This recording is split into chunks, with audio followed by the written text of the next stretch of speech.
तो आज का कहानी है हमारा किसान की बेटी की समझदारी। किसान की बेटी की समझदारी। एक गरीब किसान था, अपनी बेटी के साथ झोपड़ी में रहता था। उसके पास खेत खेत करने के लिए थोड़ी सी जमीन थी। उसमें से जो फसल उगती थी उसे बेच करके थोड़े से रुपए ही मिलते थे। उससे वो दो समय का खाना भी नहीं खा पाते थे।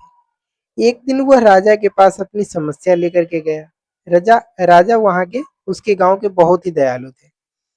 उसने किसान की खेती करने के लिए अपनी जमीन की थोड़ी सी दे दी। वो राजा बहुत ही दयालु किस्म का व्यक्ति था।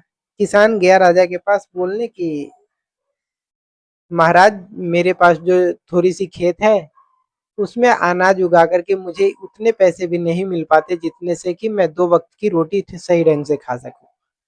तो राजा ने थोड़ी सी जमीन उसको दे दी और बोला, राजा ने कहा, यह जमीन तो हमारी ही रहेगी परंतु इस पे जो उगने वाली फसल होगी वो तुम्हारी होगी।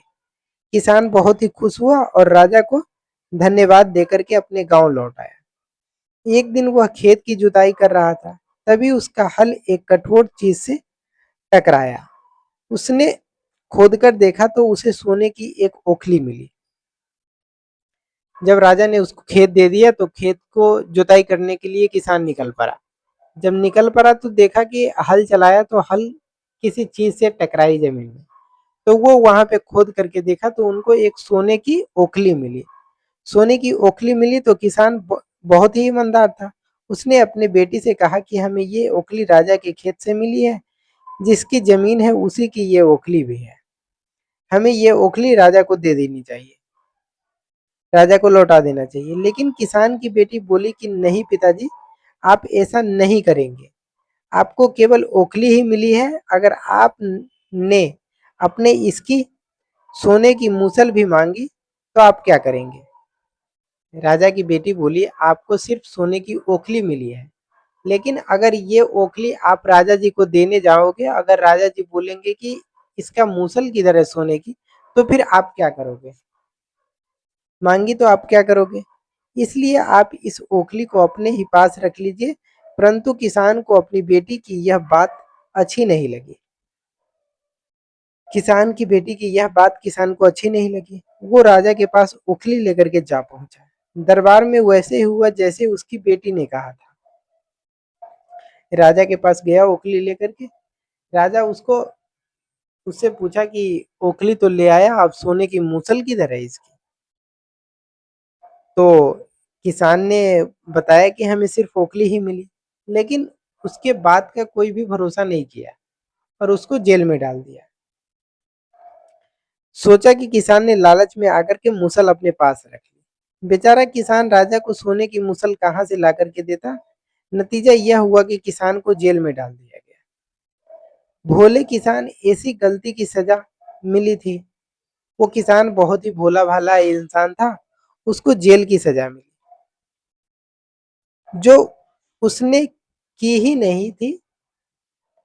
उसको उसकी सजा मिली थी, जो गलती किसान ने नहीं किया था उसकी सजा मिली थी। लेटे लेटे तो जेल में एक दिन लेटे लेटे वह दिन रात रोता रहता था किसान। यही कहता था कि काश मैंने अपनी बेटी की बात मान ली होती। वो अपने मन में राजा गुनगुनाता रहता था कि काश मैं अगर बेटी की बात मान लिया होता तो आज मैं इस जेल के कटघरे में नहीं होता। एक दिन राजा उस जेल के दरवाजे से गुजर रहा था, थोड़ी दूरी से गुजर रहा था। तो राजा ने सुन लिया। फिर उन्होंने किसान से पूछा कि आखिर वह ऐसा क्यों कह रहा है कि किसान ने राजा की पूरी बात बताई। राजा ने सोचा कि आखिर वो ऐसा क्यों बोल रहा है कि अगर मैं अपनी बेटी की बात मान ली होती तो आज मैं यहाँ नहीं होता। तो राजा उसके पास गया और पूछा कि तुम ये बात क्यों कह रहे हो, कैसे कह रहे हो? तो उस किसान ने उन राजा जी को सारी कहानी सुनाई। राजा जी को अपनी गलती का एहसास हुआ। किसान को फौरन छोड़ दिया गया। उसकी बेटी को राजा ने अपने दरबार में बुलाया। उसकी बेटी को राजा ने दरबार में बुलाया। उससे बात करने के बाद राजा को पता चला कि वो बहुत ही बुद्धिमान लड़की है। राजा ने उसको राज्य के खजाने का मंत्री बना दिया। उस किसान के बेटी को राजा ने राज्य की खजाने की मंत्री बना दी।